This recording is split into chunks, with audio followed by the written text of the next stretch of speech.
ইদানিং জীবনযাপন। শুক্রবার থেকে আজকে রবিবার, এই ৩টি দিন মনে হচ্ছে ৩ সপ্তাহ হয়তো বন্দি জীবনযাপন করছি একরকম।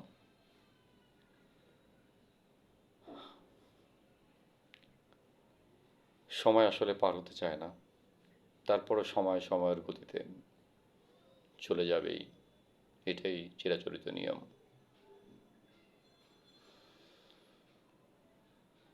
১৯৮০ সালের দিকে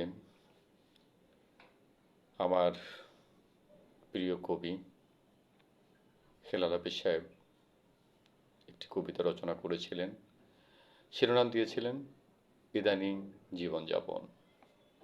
তো সেখান থেকে একটু চেষ্টা করি।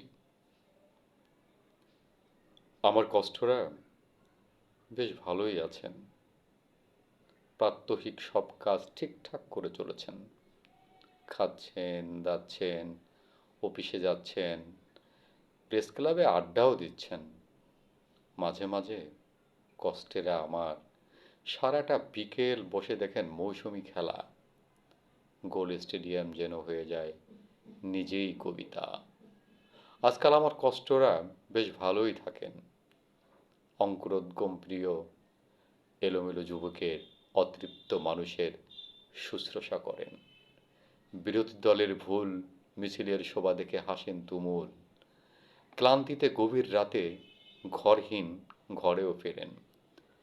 নির্জন নগরে তারা কতিপয় নাগরিক যেন কত কথোপকথনে কাটান বাকিটা রাত।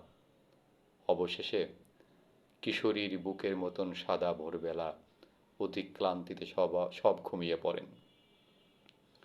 আমার কষ্টেরা বেশ ভালোই আছেন, মোটামুটি সুখীই আছেন। প্রিয় দেশবাসী, আপনারা কেমন আছেন? ধন্যবাদ হেলাল হাফিজ সাহেবকে। উনি দেশবাসীর উদ্দেশ্যে আসলে কবিতাটা লিখেছিলেন 1980-র দশকে।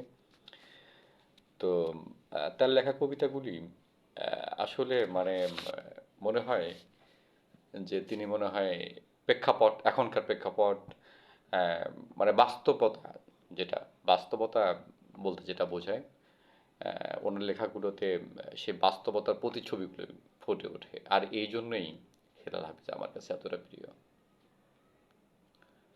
ধন্যবাদ, শুভরাত্রি, ভালো থাকবেন সবাই।